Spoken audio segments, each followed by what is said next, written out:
Today is Sunday, September 12th, 2025. This is my 28th vocal exercise session. 28 of 30. Credit where credit is due. I want to give a little shout out to my husband who pushed me into the office to get this entry done. I was going to skip today. And he said, no, goals. And he's right. So here I am. I have done all of the exercises up to the QEQRs. We'll be picking up, doing those, doing the tongue twisters, and then I will be rereading Chapter 2 of Agatha Christie's The Man in the Brown Suit. I don't think I did a bad job of it last time, but I reread it last night, really trying to sort of get in the heads of all of the characters in the second chapter. Again, I'm really struggling about, how animated do I read an audiobook? I'm noticing that my levels in Adobe Audition are kind of peaking out a little bit, and I think maybe I need to just turn the gain down just a hair. It's so incredibly sensitive on the Scarlet Solo, so I think that that's good. I don't want to peak out and clip the sound on this mic, but I also don't want to record so softly that, see, look, I just watched it peak out again, so softly that I need to boost the sound in post, because that actually raises the noise floor quite a bit when you do that. And I've heard. Do I really actually know what I'm talking about? La la la la la la la la la. Okay, I think that that's pretty good. And if it's not, we'll figure it out in post, right? Okay, so I have, I think I've already said this, I've totally abandoned the idea of Pro Tools. Yucky. Don't like it. Sorry if they wanted more people to use it. A lot of people use it. It's the industry standard, and it's not user-friendly at all. So I downloaded Reaper. Reaper wins. Totally wins compared to Pro Tools. So I've been watching tutorial videos and learning how to use Reaper. Definitely still a learning curve, but not a vertical one, and not actually even too steep of a learning curve. But I am recording an Adobe Audition tonight because it's the one I'm most familiar with right now.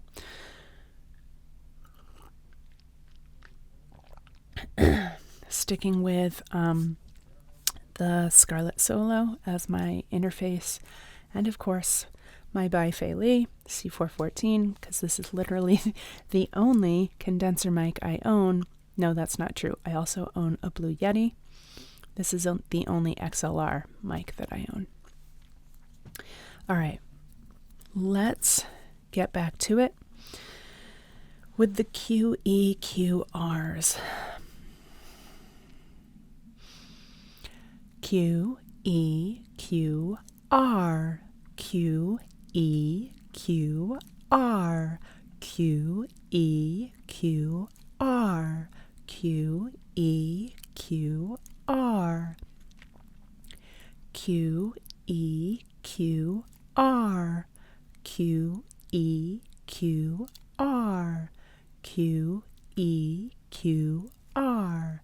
QEQR, QEQR. On my side of things, I hear a tremendous amount of mouth noise. I do not have a green apple to try and fix that issue. I will give that a try at some point, but I don't have one tonight. Okay, moving into tongue twisters. We are working on our D sounds. D sounds. Down the deep, damp, dark, dank den. Down the deep, damp, dark, dank den. Down the deep, dank, dark, dank den.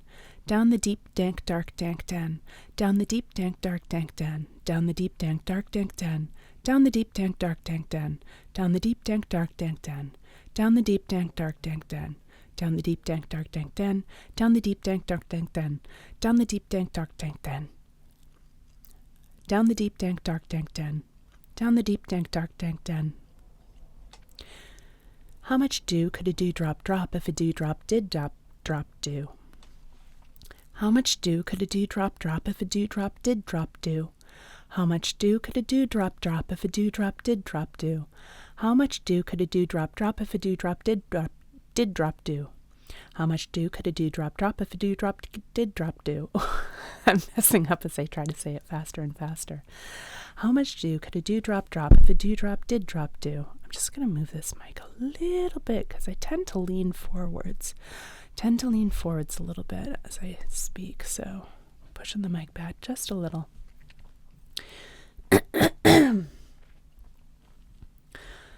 How much dew could a dewdrop drop if a dewdrop did drop dew? How much dew could a dewdrop drop if a dewdrop did drop dew? How much dew could a dewdrop drop if a dewdrop did drop dew? All right.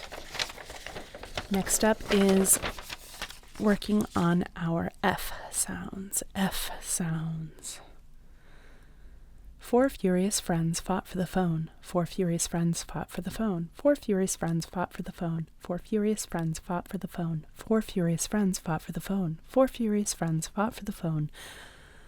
Four furious friends fought for the phone. Four furious friends fought for the phone. Four furious friends fought for the phone. Four furious friends fought for the phone. Four furious friends fought for the phone. Four furious friends fought for the phone. And to work on our J sounds. Oh my God, why is my nose so itchy? I better not be allergic to these moving blankets. I don't think I am, though. All right. Settle. James just jostled Jean gently. James just jostled Jean gently. James just jostled Jean gently.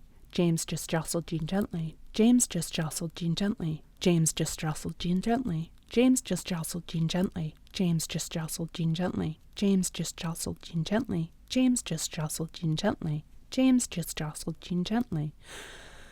11. I got 11 on that one. I really had to fight for the last one, though. To work on our S sounds. Moses supposes his toes are roses, but Moses supposes erroneously, for nobody's toes are posies of roses as Moses supposes his toes to be. Moses supposes his toes are roses, but Moses supposes erroneously, for nobody's toes are posies of roses as Moses supposes his toes to be. 2. I got 2 on one breath. Moses supposes his toes are roses, but Moses supposes erroneously, for nobody's toes are posies of roses as Moses supposes his toes to be. Moses supposes his toes are roses, but Moses supposes erroneously, for nobody's toes are posies of roses as Moses supposes his toes to be. Moses supposes his toes are roses, but Moses supposes erroneously, for nobody's toes are posies of roses as Moses supposes his toes to be. I don't think that last one was very good, but working on our S sounds and working on our breath control. All right, to work on our R sounds.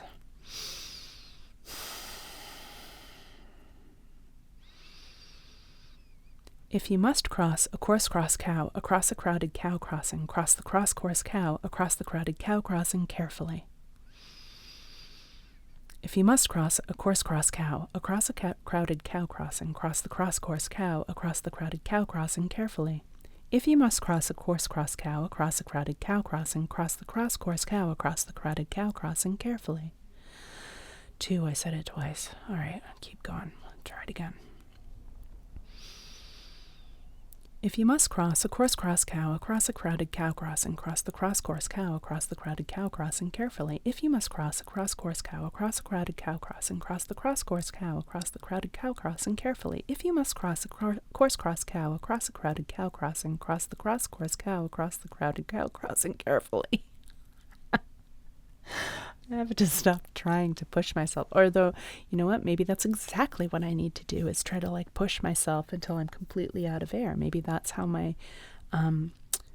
that's maybe how I will improve breath control.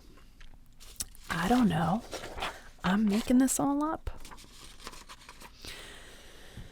To improve differentiation between different sounding words. Betty bought a bit of butter, but the bit of butter Betty bought was bitter. If I put it in my batter, it will make my batter bitter, but a bit of better butter will make my batter better. So Betty bought a better bit of butter. Betty bought a bit of butter, but the bit of butter Betty bought was bitter. If I put it in my batter, it will make my batter better, but a bit of better butter will make my batter better. So Betty bought a better bit of butter. Betty bought a bit of butter, but the bit of butter Betty bought was bitter. If I put it in my batter, it will make my batter better. Let us start over. Betty bought a bit of butter, but the bit of butter Betty bought was bitter. If I put it in my batter, it will make my batter bitter, but a bit of better butter will make my batter better. So Betty bought a better bit of butter. I feel like I'm obsessing so much on my breath that I'm not paying attention to what I'm saying. One more time, shall we? Betty bought a bit of butter, but the bit of butter Betty bought was bitter. If I put it in my batter, it will make my batter bitter, but a bit of better butter will make my batter better. So Betty bought a better bit of butter. There we go. All right. That's it for tongue twisters. That leads us into reading.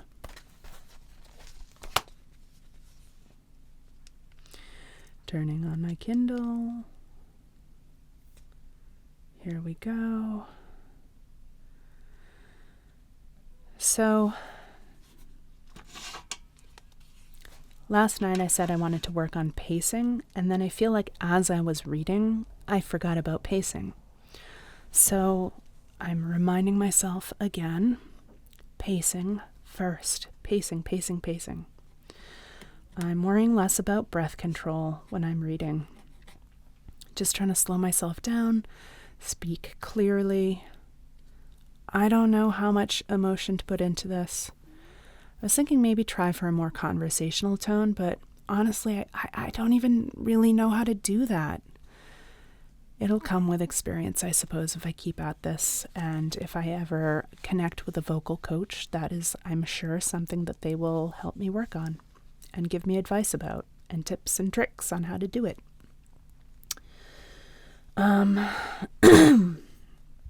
Okay.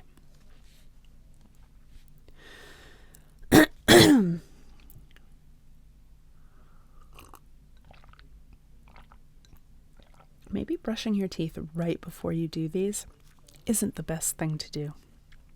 Okay.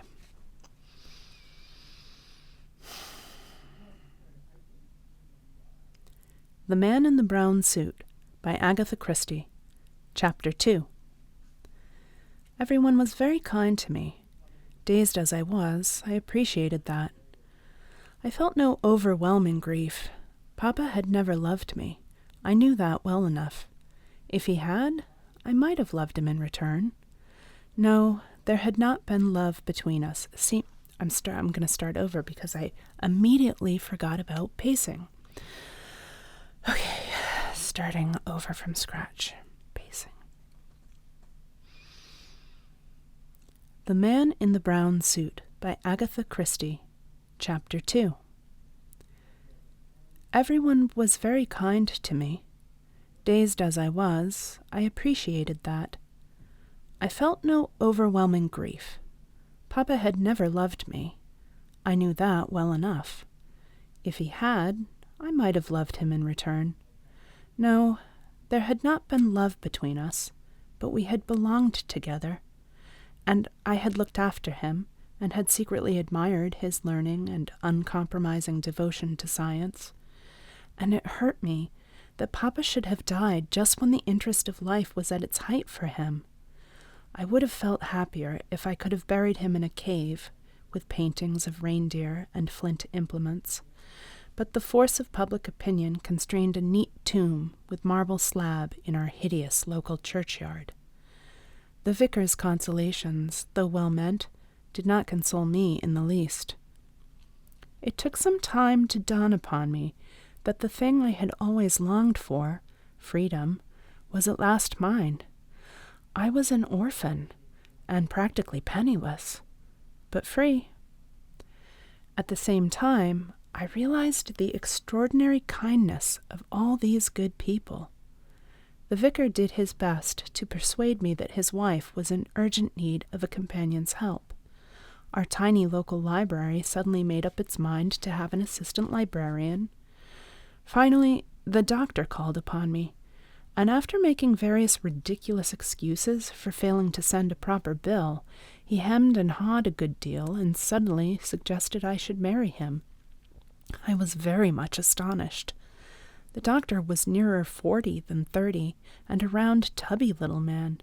He was not at all like the hero of The Perils of Pamela, and even less like the stern and silent Rhodesian.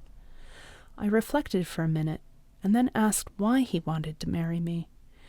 That seemed to fluster him a good deal, and he murmured that a wife was a great help to a general practitioner. The position seemed even more unromantic than before, and yet something in me urged towards acceptance. Safety. That was what I was being offered. Safety and a comfortable home. Thinking it over now,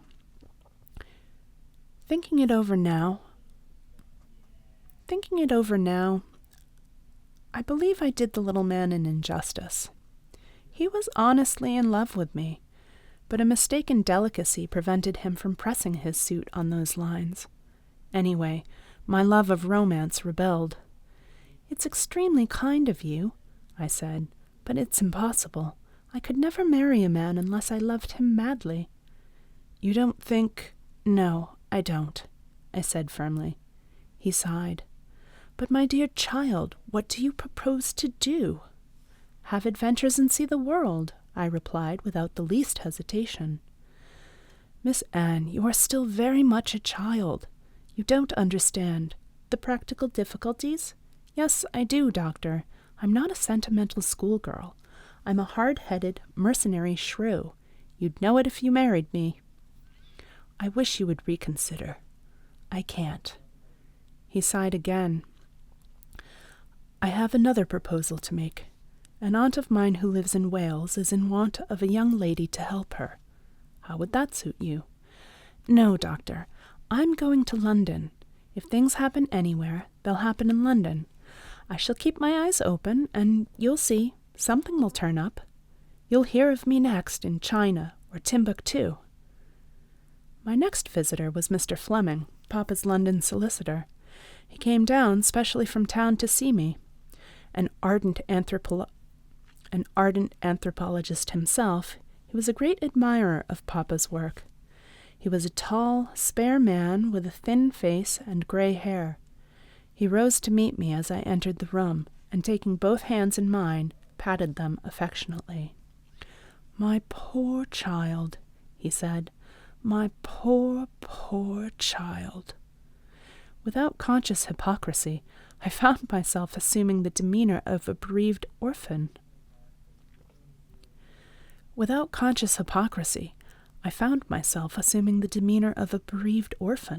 He hypnotized me into it.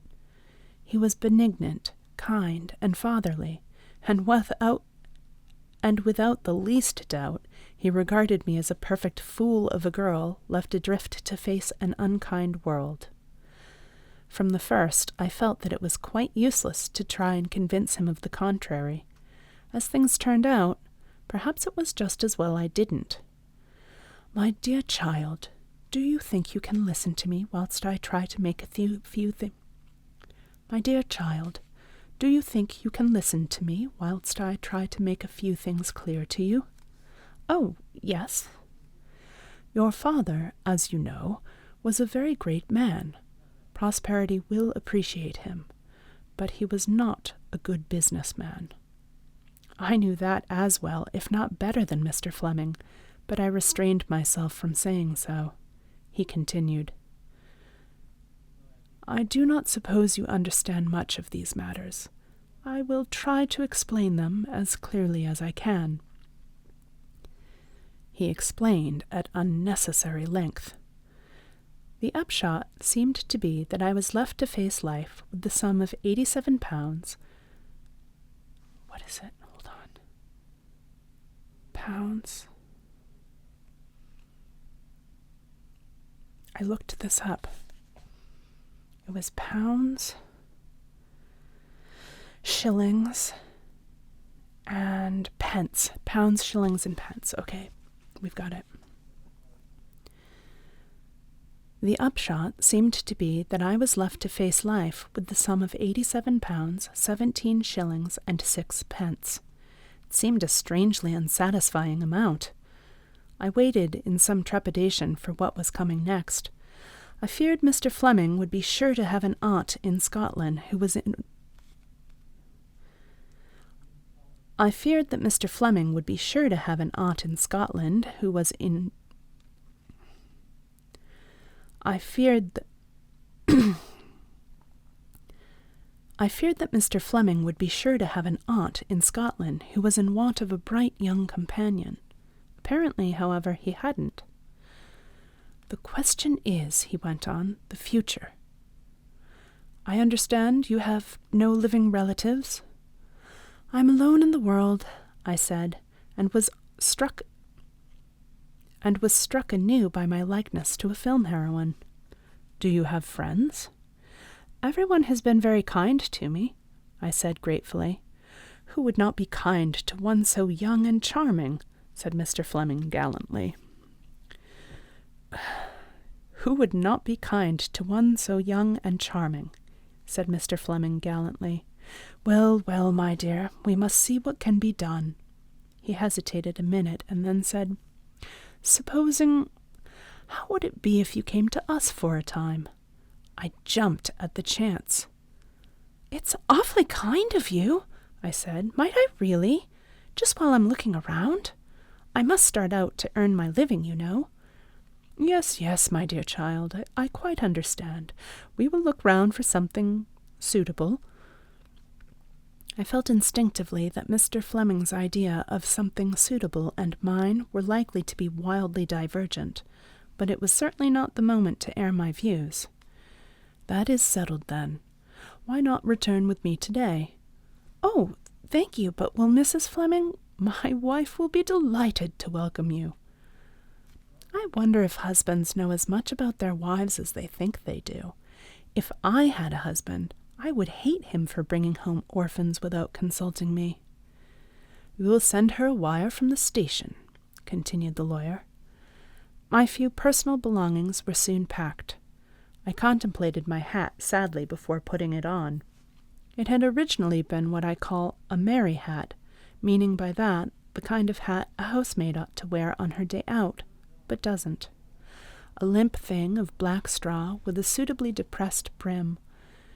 With the inspiration of genius, I had kicked it once, punched it twice, dented in the crown, and affixed to it a thing like a cubist's dream of a jazz carrot. With the inspiration of genius, I had kicked it once, punched it twice, dented in the crown, and affixed to it a thing like a cubist's dream of a jazz carrot. The result had been distinctly chic. The carrot I had already removed, of course, and now I proceeded to undo the rest of my handiwork. The merry hat resumed its former status with an additional battered appearance, which made it even more depressing than formerly. I might as well look as much like the popular conception of an orphan as possible. I was just a shade nervous of Mrs. Fleming's reception, but hoped my appearance might have a sufficiently disarming effect. Mr. Fleming was nervous too. I realized that as we went up the stairs of the tall house in a quiet Kensington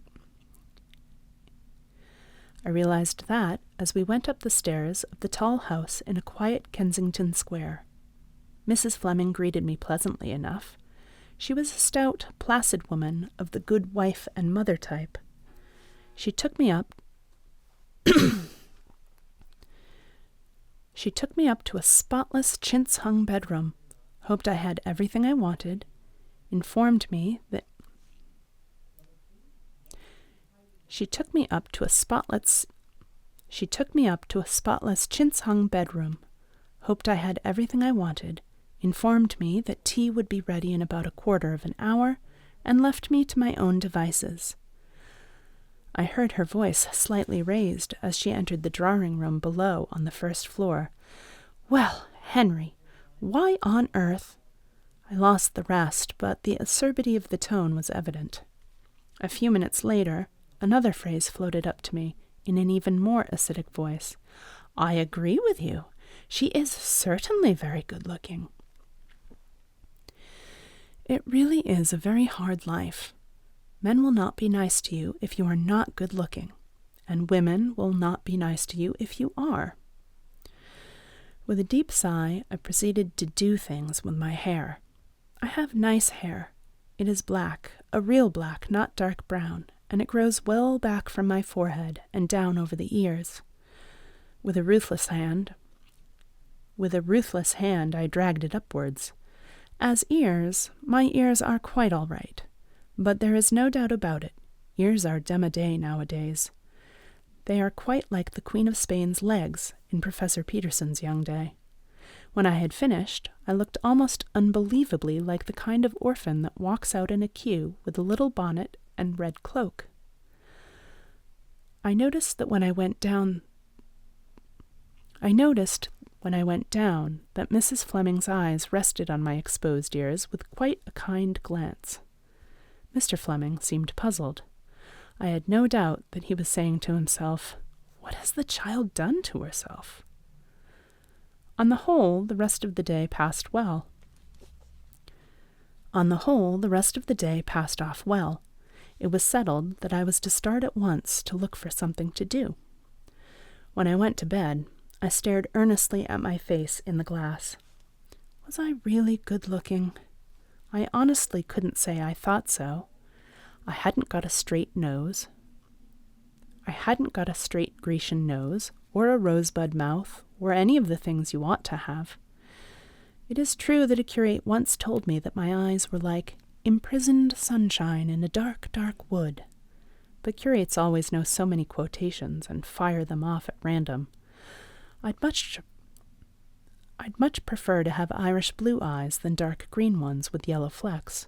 Still, green is a good color for adventuresses. I wound a black garment tightly round me.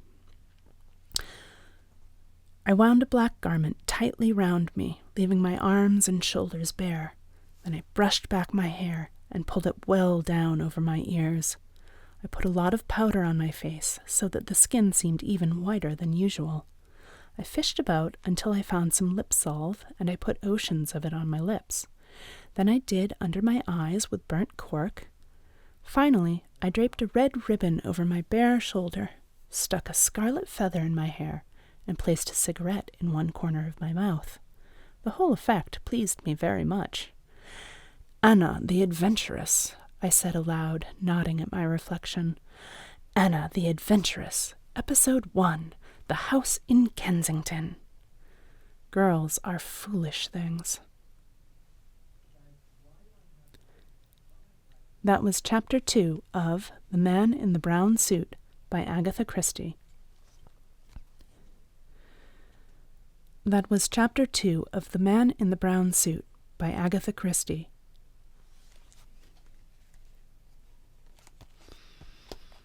Okay. Vocal Journal Entry 28 done. 2 more, and this project is over. I can hardly believe it. I'm not sure that I liked that performance. I was trying something different. That's what you gotta do. You gotta mix it up. You gotta try a little of this, try a little of that, see what sounds good, see what works. I definitely was struggling with my breath. I was also trying to keep my voice in my natural range, which I have a low voice, but I feel like when I've been reading this, because because the main heroine is younger, I naturally tend to lilt my voice upwards. I don't really care for it when I do that. Anyway, all right. That's it. That's all for now.